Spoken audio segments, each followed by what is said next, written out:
Welcome back to the Dancer's Edge, everyone. My name is Janelle, and today we're going to be talking about something that holds a lot of us back from doing what we want to accomplish in our life, and that is judgment. How we handle it, why it can hold us back, and how we can move through it.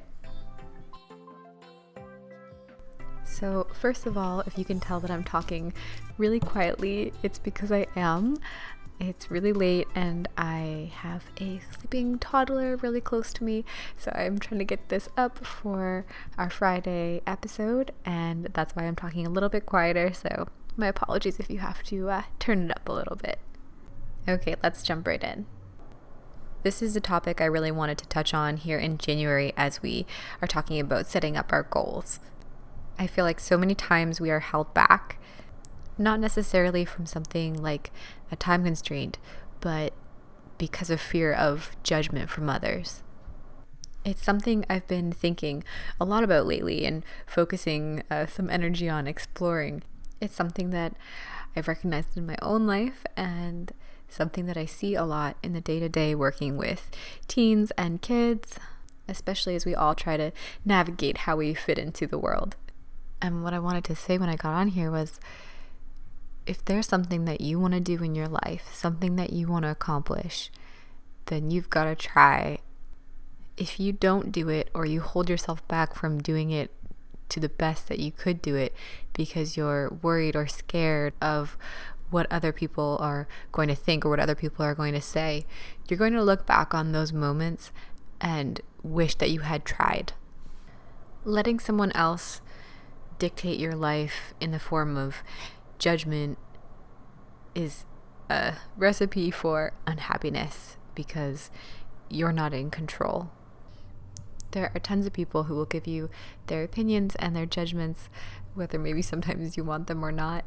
There will be people that will tell you do this or do that or don't do that because of whatever, but they're not the ones that have to live with those decisions. It's you that has to live with the decisions that you make. And also, I think we get a little bit caught up with how much we think other people care about what we're doing. And I don't mean like your mom or your dad or your friends, like of course they love you. I mean, sometimes we don't do things because we think that people will judge us and we're scared of what they're going to think about us, but more or less most people, everyone's got so much going on and they're all worried about what other people are thinking that it's just no one really cares that much. And the ones that do and that are going to be super, super negative and judgy are not really the people that you want to surround yourself with anyway. It's also something for us to keep in mind when we're judging that we have no idea what's going on in someone else's life, just like they have no idea what's going on in our life. The way I see it is that we're all learning. We're all good at some things and we're all really not good at other things. So in the end, it doesn't really matter if you did something and you weren't good at it, or you did something and you're still learning, so it maybe wasn't the best, but you tried it and you gave your best, you gave your all, because that is where you're going to see progress and change and growth, and that's going to be how you get to where you want to be in your life and to be doing those things that you want to do.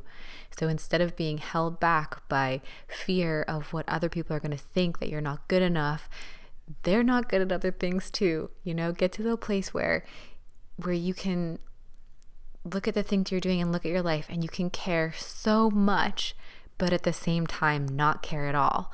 You can go on stage and give it your all, do an amazing performance, what you feel like is an amazing performance, and get off stage. And if someone says that they didn't like it or they kind of laughed at it, you could be sad and upset at that, but also not let that weigh on you and not care at all, because that is a really, really powerful place to be. That means that you stop being scared. You've only got this one life to live, and you don't want to look back on your life when you're like 100 and wish that you could have done more.